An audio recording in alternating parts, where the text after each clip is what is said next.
இந்த பூமி அப்படின்னு நாம் சொல்லும் பொழுது சூரியனை சுற்றி வரக்கூடிய கோள்கள். இந்த சூரியனை சுற்றி வரக்கூடிய கோள்களில் சுக்கிரன் மிக மிக முக்கியமானவர். பூமிக்கு முன்னாடி, பூமிக்கு பின்னாடி செவ்வாய்.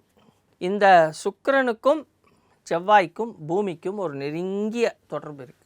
இந்த பூமியும் செவ்வாயும் இரட்டை பிறவிகள் போல. அதே மாதிரி சுக்கிர பகவான் அப்படின்னு நாம் சொல்லும் பொழுது நமக்கு கண்ணுக்கு தெரியாத சந்தோஷத்தை தருபவர் சுக்கிரன். இந்த ஆடி மாதம், ஆடி மாதம் போன்ற காலகட்டங்கள் நீங்கள் பார்த்தீங்கன்னா சுக்கிரன் இருக்கக்கூடிய இடம் மிதுனம், கடகம், சிம்மம் போன்ற இடங்கள்.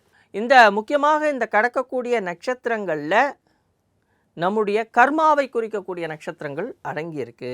அதனால் இந்த காலகட்டங்களில் நாம் சில விஷயங்களை தவிர்க்க வேண்டும்னு சொல்லியிருக்காங்க பெரியவங்க. அந்த ஆணி மாதத்திலிருந்து விநாயகர் சதுர்த்தி வரும் காலம் வரை நாம் நல்ல விஷயங்களை செய்வதோ, அதாவது சுகத்திற்கான பொருட்களை வாங்குவதோ நாம் தவிர்க்க வேண்டும்.